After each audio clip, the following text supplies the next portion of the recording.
Animation. गर्मियों के दिन थे। बगिया में हरियाली छाई हुई थी।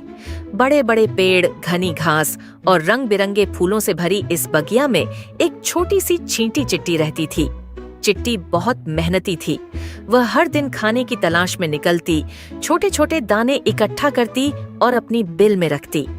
उसे मालूम था कि जब बारिश का मौसम आएगा तो खाना ढूंढना मुश्किल हो जाएगा, इसलिए वह पहले से ही तैयारी कर रही थी। इसी बगिया में एक टिड्डा भी रहता था जो बहुत आलसी था। वह दिन भर इधर उधर कूदता, मजे करता और गाना गाकर समय बिताता। वह मेहनत करने में विश्वास नहीं रखता था। जब भी चिट्टी खाने का सामान इकट्ठा करती तो टिड्डा हंसकर कहता, अरे चिट्टी, इतनी मेहनत क्यों कर रही हो? देखो मुझे, मैं तो मस्त होकर गाने गाता हूँ और इधर उधर घूमता हूँ। तुम भी मेरी तरह आराम करो।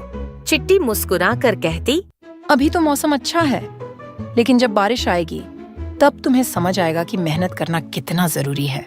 लेकिन टिड्डा उसकी बात को मजाक में उड़ा देता और फिर से अपने गाने में मस्त हो जाता। समय बीतता गया और धीरे धीरे बारिश का मौसम आ गया। तेज बारिश होने लगी, चारों ओर पानी भर गया और पेड़ों से पत्ते झड़ने लगे। अब टिड्डे के लिए खाना ढूंढना मुश्किल हो गया। वह जहाँ भी जाता पानी भरा होता और खाने के लिए कुछ नहीं मिलता। ठंड और भूख से परेशान होकर वह कांपने लगा। एक दिन भूखा प्यासा टिड्डा चिट्टी की बिल के पास पहुंचा और गिड़गिड़ाते हुए बोला, चिट्टी, कृपया मेरी मदद करो। मुझे बहुत भूख लगी है। मुझे खाने के लिए कुछ दे दो, वरना मैं मर जाऊंगा। चिट्टी ने टिड्डे को ध्यान से देखा और कहा, मैंने पहले ही तुम्हें मेहनत करने की सलाह दी थी, लेकिन तुमने मेरी बात नहीं मानी। अब जब मुसीबत आ गई तो तुम्हें मेहनत का महत्व समझ आया। टिड्डा शर्मिंदा हो गया और सिर झुका लिया।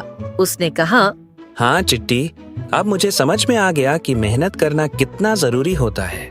अगर मैंने गर्मी के दिनों में मेहनत की होती तो आज मुझे यह दिन नहीं देखना पड़ता। चिट्टी को दया आ गई। उसने टिड्डे को अंदर बुलाया और उसे खाने के लिए कुछ दाने दिए, लेकिन साथ ही उसने समझाया, मैं तुम्हारी मदद कर रही हूँ, लेकिन अगली बार से तुम्हें भी मेहनत करनी होगी। जो समय को बर्बाद करता है उसे मुसीबत झेलनी पड़ती है। टिड्डा चिट्टी की बात समझ गया और वादा किया कि अब वह आलसी नहीं रहेगा। बारिश खत्म होने के बाद उसने भी मेहनत करना शुरू कर दिया और अपने खाने का इंतजाम करने लगा। कहानी से सीख, मेहनत का कोई विकल्प नहीं होता। जो आज मेहनत करता है वह भविष्य में सुख पाता है, और जो आलसी रहता है उसे कठिनाइयों का सामना करना पड़ता है। वीडियो को पूरा देखने के लिए धन्यवाद। अगर आपको ये वीडियो पसंद आया तो लाइक करें और चैनल को सब्सक्राइब भी करें।